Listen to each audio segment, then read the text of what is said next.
Halo semuanya. Selamat datang dan selamat menikmati alur cerita di channel Momoza Recaps. Dan terima kasih yang sudah subscribe dan donasi. Selamat menonton. Suping langsung melesat ke bawah. Anjing naga langit Dayan ikuti aku. Naga api ungu, kau bawa yang lain untuk memantau dari atas. Jika tidak ada pergerakan turunlah untuk membantu. Beberapa orang berdiri di atas hewan naga dan menerima perintah. Baik legenda Su. Kemudian Suping dan Linglu dengan cepat mendarat. Linglu mencari ke segala arah, ia berteriak memanggil kakeknya. Tubuh Suping juga memancarkan kemampuan mencari, aneh kenapa tidak ada satupun bayangan manusia yang terlihat, dan juga tidak merasakan fluktuasi kekuatan bintang orang lain sama sekali. Linglu menoleh ke arah Suping dan melaporkan, alat komunikasi kakekku sudah mati. Aku mengandalkan transmisi suara kekuatan bintang ke lorong rahasia di kompartemen tersembunyi. Semuanya tidak mendapatkan balasan. Suping di sisinya merenung, ini tidak biasa. Suping berpikir, bahkan jika semua yang hidup sudah dibawa pergi saat pemberontak menerobos masuk, pasti ada korban jiwa atau luka-luka. Kalaupun tidak ada mayat, setidaknya harus ada jejak darah kan. Namun di sini hanya ada runtuhan yang kosong melompong, mungkinkah? Suping menatap Linglu, dia menyimpulkan, setelah mereka membawanya pergi, lalu bergabung dengan organisasi pantai seberang. Linglu mengangkat pedangnya dan menodongkannya ke leher Suping. Jika itu benar, aku akan jadi yang pertama membunuhmu. Suping bertanya, lalu bagaimana kau menjelaskan masalah Yuan Tianchen? Dia tidak mengizinkanmu kembali. Bagaimana itu bisa dijelaskan? Jelas sekali dia punya sesuatu yang tidak ingin kau ketahui bukan? Linglu menarik pedangnya. Aku juga ingin tahu sekarang. Dia dengan lembut meletakkan pedangnya di tanah dan menggunakannya. Kemudian Linglu menggambar beberapa garis lurus di tanah. Kemudian sebuah formasi muncul. Suping bertanya-tanya, apa yang kau lakukan? Ia menjawab, dulu kakekku adalah ahli terkenal di seluruh dunia, karena kemampuannya dalam menyusun formasi. Linglu membuka tasnya dan mengambil sesuatu. Dia pernah mengajariku satu set formasi pencari jiwa. Dia melemparkan benda yang memancarkan cahaya biru itu ke atas. Cukup letakkan barang pribadi orang yang ingin dicari di atasnya, maka lokasi orang itu bisa langsung terlacak. Suping mengamati lalu berkata, formasi sekuat ini, sepertinya aku harus melihatnya baik-baik. Mendengar itu Linglu tertawa kecil sambil membentuk segel. Perhatikan baik-baik dan belajarlah. Dia berteriak keras, kepala naga Qinglong, dalam formasi mulai aktif. Seberkas cahaya hijau melesat lurus ke langit. Kemudian perlahan berputar memindai sekeliling. Linglu berlutut dan mengerang kesakitan. Formasi kepala naga miliknya perlahan menghilang. Suping bertanya-tanya, ada apa? Formasi pencari jiwamu sepertinya kehabisan tenaga. Linglu terengah-engah, aku sudah mencari dalam radius beberapa ratus mil. Tapi kakek sepertinya pergi ke tempat yang lebih jauh. Mengandalkan kekuatan bintangku saat ini, tidak bisa melacak target lebih dari 1000 mil. Suping menatapnya, Yuan Tian pergi 1000 mil jauhnya. Kemudian Linglu memegang pena dan kertas untuk menulis sesuatu. Suping bertanya, bagaimana jika menggunakan kekuatan bintangku untuk mengendalikannya? Namun dia menolak, formasi ini hanya bisa beroperasi dengan mengandalkan kekuatan bintang dari orang yang menyusunnya. Aku punya rencana lain, dia menulis daftar panjang. Suping menatap dengan bingung. Linglu menyarankan, aku harus mempertahankan formasi di sini, kau bantu aku mencari semua bahan yang tertulis di atas. Suping memegang tumpukan kertas itu wajahnya penuh kebingungan. Tidak mungkin kan? Untuk apa kau membutuhkan begitu banyak bahan langka ini? Linglu dengan keyakinan berkata, ini adalah resep untuk botol pengumpul esensi.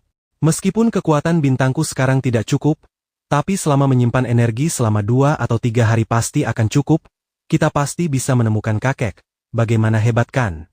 Tumpukan kertas di tangannya membuatnya terpaku. Tunggu, untuk mengumpulkan semua bahan ini, setidaknya butuh 3 hari. Saat menemukan Yuan Tianshan nanti, mungkin sudah terlambat. Linglu menatap Suping dengan kesal. Sudah ku bilang jangan memanggil nama kakekku secara langsung. Kalau begitu, apakah kau punya ide bagus? Coba katakan, mencari orang hilang di dunia yang kacau ini lebih sulit daripada mencari jarum di tumpukan jerami. Suping tidak menjawab, dia hanya menjentikan jarinya pelan. Kemudian seekor hewan spiritual segera muncul di belakangnya. Bagaimana kalau biarkan anjing kecilku mencoba?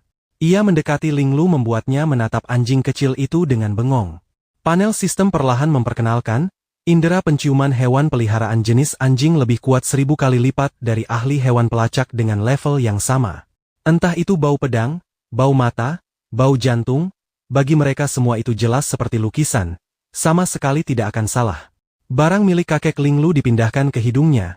Pencari jiwa 100 mil milik anjing naga langit Dayan, setelah dikuasai dapat memperkuat indera penciuman 100 kali lebih kuat dari awal. Ditambah dari warisan Raja Naga Tua, membuat kemampuan hewan peliharaan naik ke tingkat yang lebih tinggi. Kemudian hewan spiritual Suping menghirup dalam-dalam. Ternyata itu adalah jepit rambut kakek Linglu yang sering ia pakai. Aroma mulai muncul perlahan di depan matanya. Kemudian aliran udara itu melesat melewati reruntuhan. Lalu terbang melintasi gunung setinggi ribuan kaki. Aroma menembus ke gunung yang lebih tinggi. Di sana hewan Yuan Tian sedang bertarung melawan monster-monster itu. Gu Siping bertanya, "Yuan Tua ada apa? Apa tubuhmu tidak kuat lagi?" Yuan Tian menoleh dengan wajah kesakitan. "Bukan, apa saudara Gu mengejekku? Tadi aku merasakan sesuatu yang aneh." Dia tidak mengerti perasaan apa itu. Yuan Tian memegang lehernya. "Ada sesuatu yang menembus pertahananku."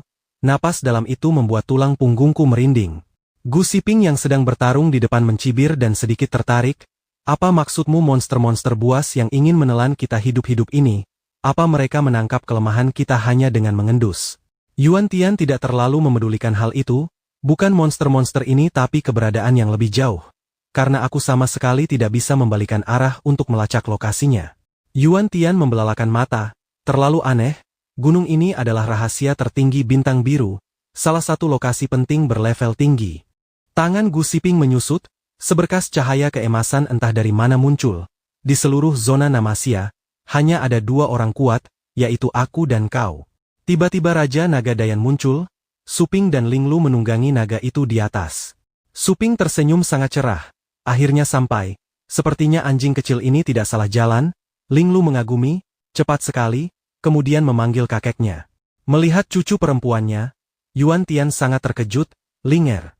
Mata Gu Siping membelalak, ia bertanya-tanya, "Siapa kalian?" Linglu segera memberi hormat.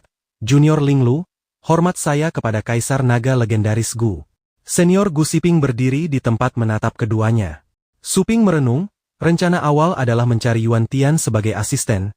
Tidak disangka ada hasil yang tidak terduga. Jika ada 2 legendaris yang bisa bergabung, baik untuk meningkatkan moral atau meredakan situasi kacau yang disebabkan oleh pantai seberang, semuanya memiliki peran besar. Namun monster laba-laba itu tidak memedulikan mereka dan bersiap menyerang. Untungnya Yuan Tian tidak melupakan hal penting. "Sebaiknya kita usir dulu gelombang monster ini, sisanya kita bicarakan nanti." Gu Siping tiba-tiba terdiam. Linglu segera mengeluarkan pedangnya mengikuti perkataan kakeknya. "Baik kakek, kita serang." Suping mengamati sekeliling, "Ngomong-ngomong, aku ingat di peta Bintang Biru tidak tercatat ada gunung salju di sini." Dia merasa aneh, puncak utama tidak memiliki puncaknya, seolah-olah diratakan oleh satu tebasan pedang. Terlebih lagi ada 2 legendaris bebas yang termasuk dalam zona Anamasia, secara pribadi menjaga titik asal. Yuan Tianshan bahkan demi melindungi gunung salju ini, ia dengan tegas rela mengorbankan perlindungan rumah leluhurnya. Sulit dibayangkan betapa pentingnya tempat ini. Tiba-tiba Linglu memiliki firasat aneh. Ada apa? Muncul monster raja yang besar. Dia terkejut melihat ini, itu bahan utama sashimi. Yuan Tianshan memerintahkan, "Linger kau yang selesaikan, monster buas lainnya aku yang akan menghadapinya." Dia mengatur dan menciptakan banyak pedang terbang ke langit. Pedang-pedang kecil bergabung menjadi satu, kemudian berubah menjadi pedang raksasa. Linglu bersemangat, itu pedang pemecah kejahatan. Kakek pernah menggunakan skill ini untuk membantai monster buas yang tak terhitung jumlahnya. Banyak level raja monster yang hanya mendengar namanya saja sudah membuat nyali ciut. Yuan Tianshan kemudian mengendalikan senjatanya dan menyerang. Tapi bagaimana mungkin gurita ini bisa mati semudah itu? Ia menggunakan tentakelnya untuk menahan mata pedang. Yuan Tianshan tidak menyangka, ternyata jurusnya dihancurkan. Namun tiba-tiba sesuatu terbang ke depannya. Tentakel gurita menghempaskan Yuan Tianshan terbang seperti bola.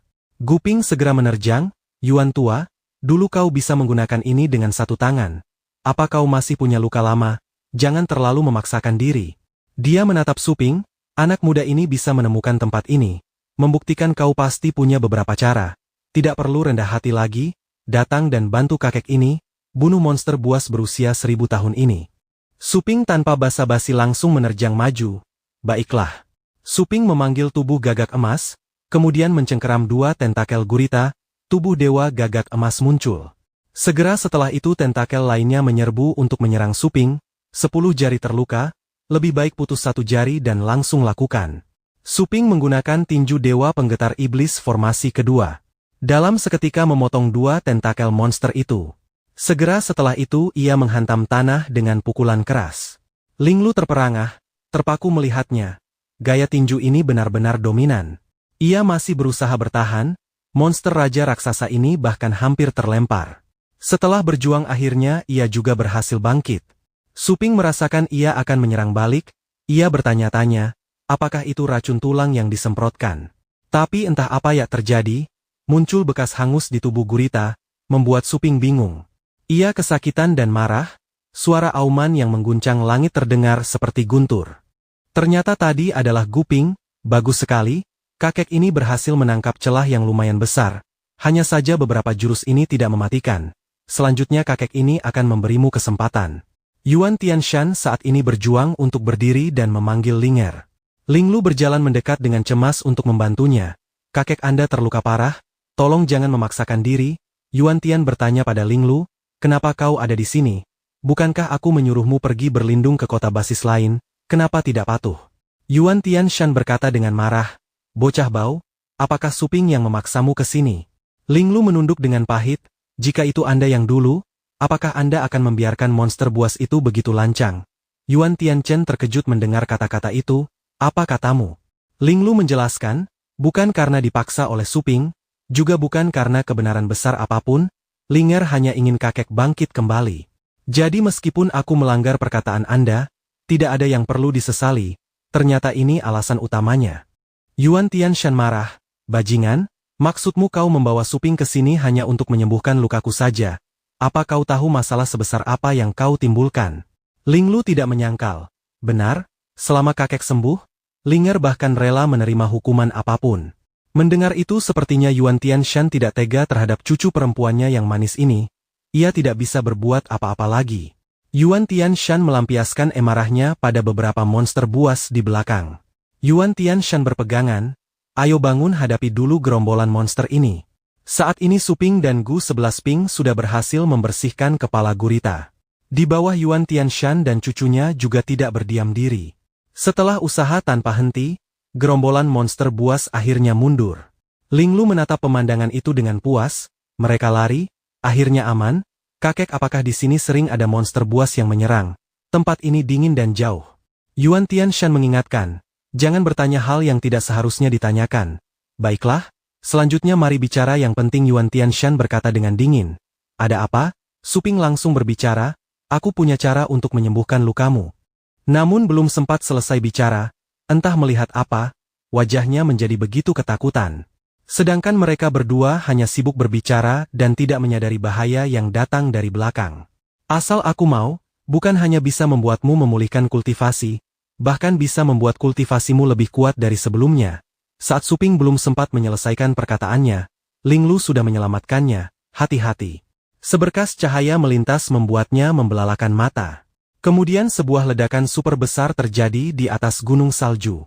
Adegan beralih di kota basis Yato. Situ dan Meng Fu melaju kencang di udara, ia mengumpat dengan marah, sialan.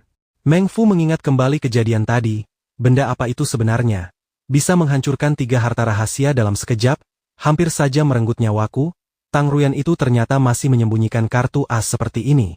Dia kemudian menoleh ke orang di sampingnya dan berkata, hei Situ, sialan kau, apa ini yang kau sebut bocah lemah dan tak berdaya? Situ memotong perkataannya, jangan banyak mengeluh padaku. Keduanya mendarat, Situ berkata dengan ekspresi ragu, jaringan intelijen menunjukkan, setelah Tang Ruyan itu diculik, dia terus ditahan di kota basis Longjiang, tidak pernah pergi setengah langkah pun. Meng Fu mendengar itu dan tidak percaya. Diculik, kekuatannya jelas lebih kuat lebih dari 100 kali lipat dari sebelumnya. Apa kau sebut ini penculikan? Saat keduanya masih berdebat, sebuah retakan perlahan muncul. Seketika gedung itu terbelah menjadi 2 dan keduanya terpisah. Keduanya dengan cepat terbang ke udara, mata melihat ke bawah, Situ menghela nafas, Ki pedang itu terlalu tajam, Meng Fu melanjutkan, apalagi kekuatan utama kita menderita kerugian besar di sana. Dalam beberapa puluh tahun ke depan juga tidak akan bisa membuat gelombang apa-apa. Saat ini dua sosok perlahan muncul di kejauhan, itu adalah Tang Ruyan dan Tengkorak Kecil, mereka muncul secara tak terduga. Sekarang sudah menjadi wilayah keluarga Tang kami, kenapa masih harus mengancam dengan susah payah begini? Sebelumnya kalian bilang akan membasmi semua orang dari keluarga Tang, apa kalian masih ingat? Selesai bicara dia langsung mengayunkan pedangnya ke arah mereka. Meng Fu buru-buru mengangkat tangan untuk menutupi dan menghindari pedang. Segera setelah itu suara jeritan terdengar, pedang itu langsung memotong lengannya. Meng Fu terjatuh ke tanah, mulutnya mengumpat marah, wanita sialan. Pedang itu cepat kembali ke tangan Tang Ruyan, dia berkata dengan dingin, tebasan pedang ini aku kembalikan padamu atas nama adikku. Selanjutnya giliran anggota klan lainnya, Meng Fu membelalakan mata tidak terima. Dia bangkit menoleh ke situ, ia meminta bantuan, saudara situ tolong aku, kita sudah sepakat sebelumnya. Dia berjalan menuju situ sambil memegangi lengannya yang terpotong, jika satu keluarga dalam kesulitan, keluarga lain harus segera membantu, namun seberkas cahaya pedang melintas di dekat kakinya. Meng Fu terjatuh dengan keras ke tanah dan terkapar. Situ menunjuknya, aku akan membesarkan keluargamu dengan baik, dan memberitahu mereka bahwa kau telah gugur dengan gagah berani. Meng Fu mengangkat kepalanya dan berteriak marah pada Situ. Dasar bajingan Situ, kau berani mengkhianatiku. Belum selesai berbicara, kaki Ruyan tiba-tiba menginjak kepalanya dengan kasar. Jangan khawatir, matanya yang tajam menyapu orang-orang di atasnya. Pemimpin klan Situ serta anggota klannya, semuanya akan bernasib sama dengannya. Situ lalu mendarat di atas sebuah bangunan. Ia bergumam, untung aku masih punya satu regu penjaga bayangan, pasukan musuh kabur, jangan cegat mereka. Kemudian ia berteriak tanpa ragu, semua keluar sekarang, seketika sekelompok besar orang muncul di langit. Sebuah kaki mendekat, tanah berlumuran darah. Lin San dan Yuer terkejut, wajah pemimpin klan Wang, mati mengenaskan sekali, tak bisa kubayangkan latihan macam apa yang nona muda jalani di Longjiang. Melihat itu Yuer berkata khawatir, ini tidak beres. Kenapa cuma ada mayat pemimpin klan Wang? Tadi di medan perang, klan Situ tidak terlihat mengerahkan pasukan terpercaya mereka. Sangat mungkin jika mereka masih punya kartu as, kalau kakakku kena jebakan mereka itu bisa gawat. Lin San mengerutkan kening, kita harus segera menyusulnya, kakak Ruyanmu itu dari kecil tak bisa melihat orang-orangnya disakiti sedikit pun. Kali ini melihat sendiri anggota klannya diinjak-injak orang lain. Tangannya membuka sebuah ruang, orang-orang di atas sudah memanggil hewan peliharaan mereka. Aku takut dia terlalu emosi dan akan melakukan hal bodoh. Di sisi lain, Ruyan dikepung oleh orang-orang klan Situ. Ini kesempatan terakhirmu untuk kembali ke jalan yang benar. Jika kau berani melangkah 1 inci pun ke klan Situ kami, bahkan jika aku mengorbankan nyawaku yang tua ini, aku akan menyeretmu ke neraka. Ruyan menarik nafas dalam-dalam, ia menggenggam erat pedangnya, sesuai keinginanku. Ia bersandar pada pedangnya dan duduk lalu berkata, Tengkorak Kecil cepat sembunyi, bersembunyilah di dalam bayangan. Tengkorak Kecil memiringkan kepala tak mengerti. Ruyan menjelaskan sambil maju, ini adalah masalah pribadiku, aku tidak ingin kau terluka karena kecerobohanku. Namun tiba-tiba sendi Tengkorak Kecil terlepas. Tengkorak terbang mendekat ke tubuh Ruyan, membuatnya sedikit terkejut. Tiba-tiba ia dibawa ke dalam sebuah ruangan, ia menatap ruang di sekitarnya dengan bingung, di mana ini? Tiba-tiba sebuah panel sistem muncul di depannya. Apa ini? Tubuh Tengkorak Kecil tiba-tiba muncul dan menunjuk sebuah item. Ruyan mengerti maksudnya. Kau ingin aku menekannya begitu? Tengkorak Kecil mengangguk senang.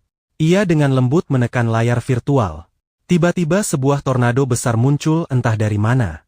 Situ menutupi diri dan berseru, aura mayat hidupnya kuat sekali. Apa yang terjadi? Segera setelah itu, Ruyan muncul dalam bentuk jiwa monster yang merasukinya.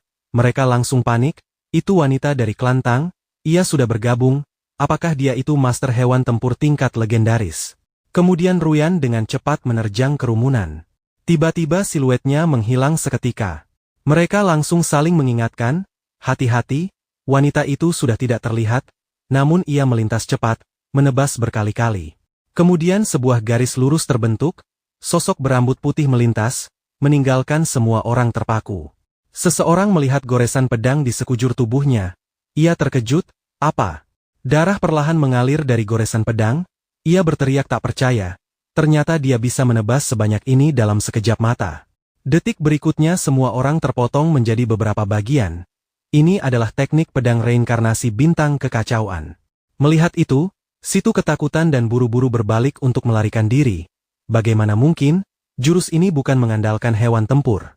Tiba-tiba ia berhenti, hanya mengandalkan kekuatan diri sendiri ternyata sudah menjadi raja pedang tak tertandingi di dunia. Seluruh tubuh Situ sudah dipenuhi luka, ia berdiri terpaku, bagaimana mungkin ada orang semudah ini dan sudah menguasai teknik pedang yang begitu menakutkan, bahkan mencapai tingkat legendaris.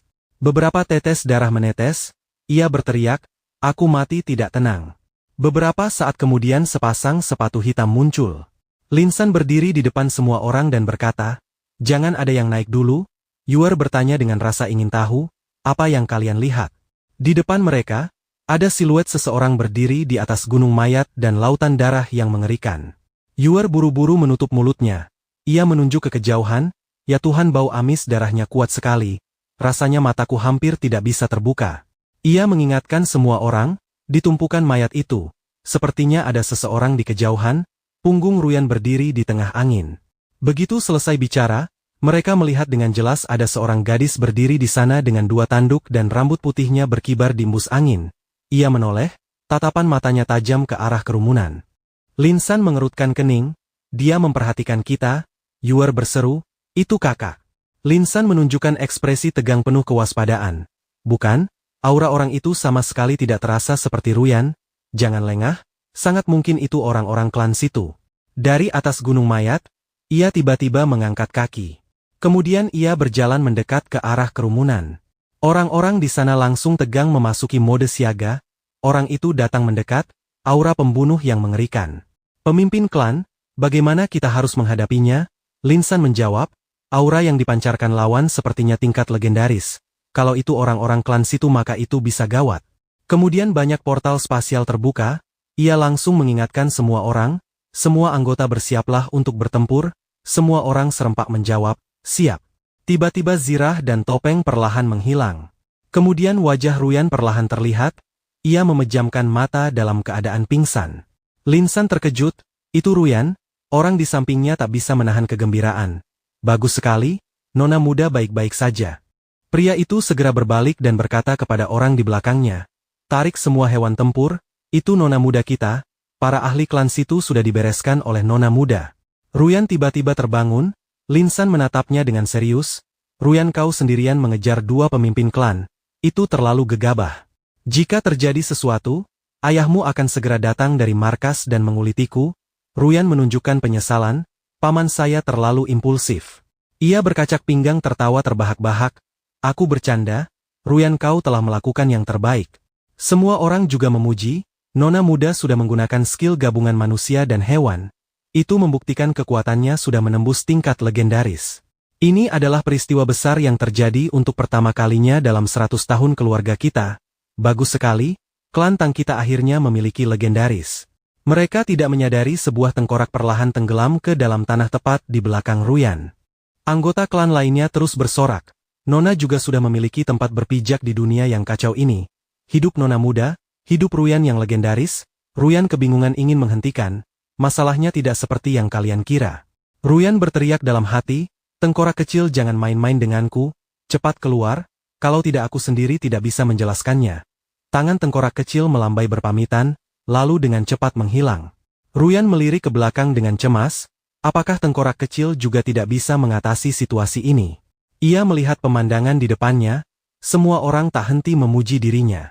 Ia tiba-tiba mengerti, tengkorak kecil tidak ingin merusak suasana ini. Melihat semua orang, saking senangnya sampai hampir menangis. Ruyan menatap pedang di tangannya, tapi semua ini diatur oleh Suping. Jika bukan karena tengkorak kecil dan pedang dewa ini, tingkat legendaris ini, seorang master gelar yang kecil sama sekali tidak bisa mengubah apa-apa. Terlebih lagi bahkan kekuatan tingkat master gelar ini juga dikembangkan oleh Suping. Aku sama sekali tidak punya kepercayaan diri untuk memenuhi harapan mereka. Yuer berlari dan memeluknya erat Ruyan. Ia berkata dengan gembira, "Kakak baik-baik saja, syukurlah." Ia mengatakan isi hatinya dengan sedih, "Kakak tahu, melihatmu datang sendiri aku benar-benar sangat khawatir." Ruyan buru-buru menghibur, maaf membuatmu khawatir lagi. Namun gadis kecil itu masih bergumam, aku pikir aku tidak akan pernah bertemu kakak lagi. Yuer memejamkan mata, perasaannya pun rileks, tidak perlu minta maaf, aku sangat senang kau datang. Suaranya lembut namun membuat Ruyan terdiam, jangan tinggalkan aku lagi kakak. Ruyan tak bisa menahan diri untuk mengingat masa kecil. Saat itu ia sudah tampil seperti seorang kakak. Ruyan menunjuk dan berkata, singkatnya ceritanya panjang. Setelah kembali nanti kakak akan menjelaskan perkaranya.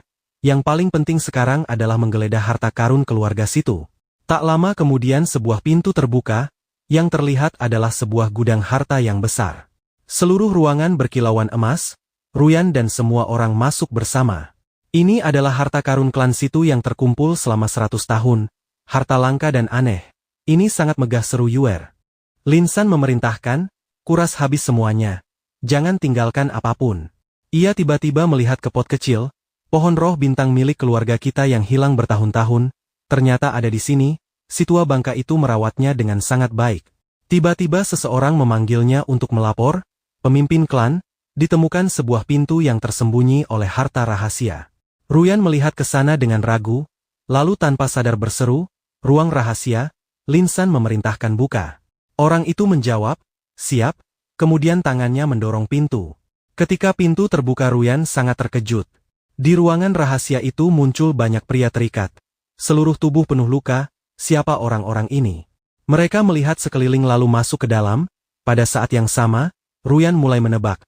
Sepertinya ini adalah penjara klan situ. Alat-alat penyiksaan itu tergantung berjejer, lantai penuh dengan noda darah. Ia tiba-tiba berhenti, ini tidak beres. Siapa yang akan merancang penjara di dalam gudang harta? Di atasnya juga ada tak terhitung banyaknya organ tubuh manusia yang dipotong dan digantung di udara dengan rantai besi berduri. Melihat pemandangan mengerikan di sini, Ruyan tak bisa menahan diri untuk mengerutkan keningnya.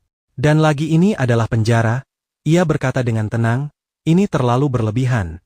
Tiba-tiba seorang lelaki tua buta berbusana lusuh berkata keras, siapa di sana situ? Apa si tua bangka? Aku tidak akan melepaskanmu bahkan setelah aku mati. Yuer melihat pemandangan ini tak bisa menahan diri untuk berseru terkejut. Lin San di sampingnya juga sangat terkejut, lalu tiba-tiba mengenali, dia adalah tetua agung klan Zhuge. Baru saja lelaki tua itu selesai bicara, Ruyan langsung mengayunkan bilah pedang yang tajam dan memutuskan rantai. Ia maju sambil membuka kunci dan berkata, klan Zhuge adalah salah satu dari 4 klan besar benua. Ternyata sampai jatuh ke kondisi seperti ini. Tetua Agung Zhuge tidak bisa melihat jadi hanya bisa menebak. Suara ini, apakah kalian Tang Lin San dan Tang Ruyan, orang-orang dari klan Tang? Orang lain di belakang mendengar itu langsung gembira. Ada yang datang menyelamatkan kami, akhirnya datang juga. Ruyan dengan cepat menopang lelaki tua itu dan menjawab, betul, Tetua Agung mendengar ia menjawab begitu lalu tertawa. Tak disangka bisa diselamatkan oleh Koan Tang yang dulunya sombong. Lin San melipat tangan dan berpikir, kalau tidak ada Ruyan mungkin kita juga akan berakhir seperti ini. Yuer berkata, senior saya akan mengobati luka kalian.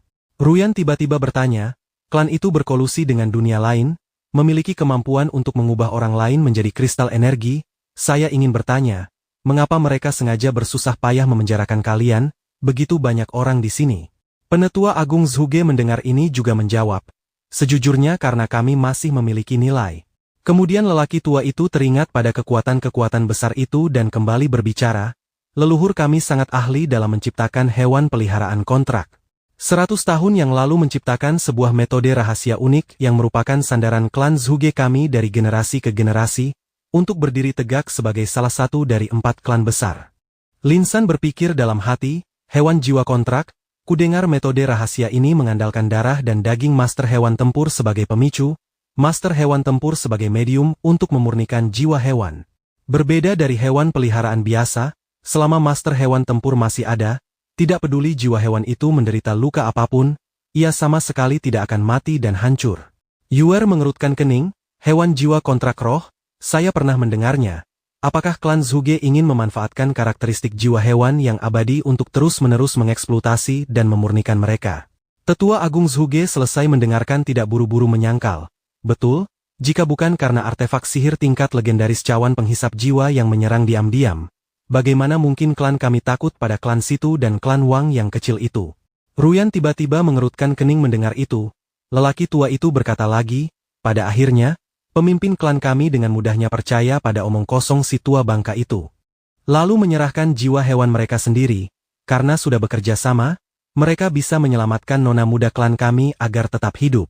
Tapi kawanan binatang itu setiap hari menghina nona muda di depan kami. Mereka hanya ingin menggunakan hal ini untuk memaksa master hewan tempur klan kami yang tersisa agar tunduk. Saat ini lelaki tua itu sudah benar-benar kehilangan akal.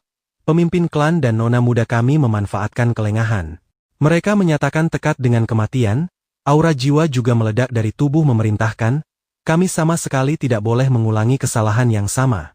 Orang-orang di belakang tetua Agung Zhuge juga berdiri, kami bertahan hidup hingga sekarang, hanya berharap suatu hari nanti bisa membuat klan situ membayar darah dengan darah. Pada saat yang sama, barisan hewan peliharaan muncul mengeluarkan raungan memekakkan telinga. Yuer segera membujuk, senior kalian terluka parah jangan terlalu banyak menggunakan energi roh. Mereka seolah tidak mendengar, harapan kami adalah membuat situ berlumuran darah, jadi kami rela mengorbankan segalanya.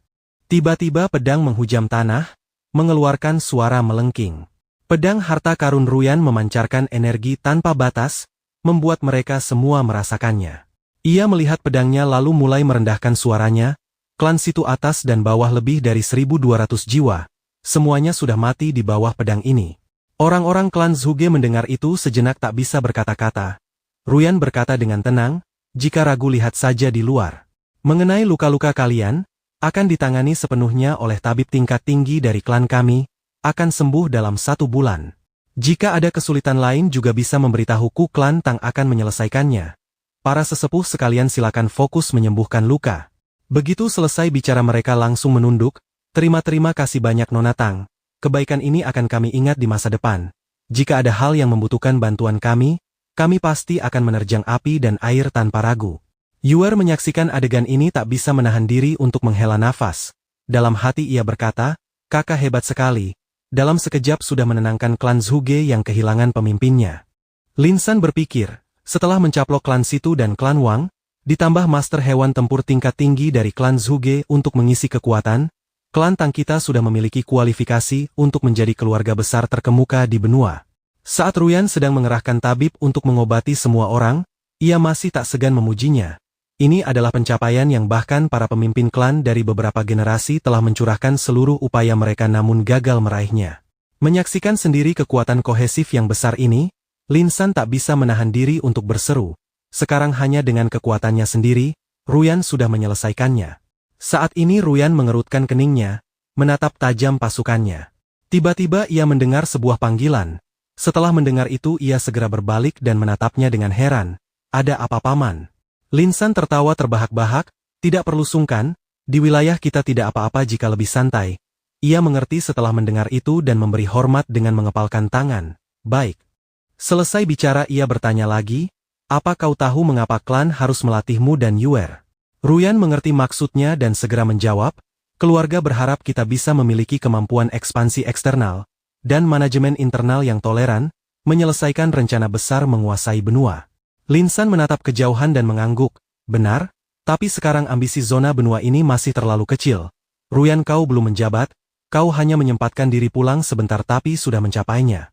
Tiba-tiba ia menoleh menatap Ruyan dan perlahan menambahkan, kurasa sudah saatnya menyerahkan posisi kepala klan padamu. Dalam situasi seperti ini, para penantang itu entah sangat terluka atau entah sudah dihancurkan. Setelah mendengar itu ia segera menggenggam erat pedang di tangannya. Pada saat yang sama suara Lin San terus bergema, Ruyan, tidak, pemimpin klan, pimpin keluarga untuk mendominasi di Bintang Biru dan daerah-daerah lainnya.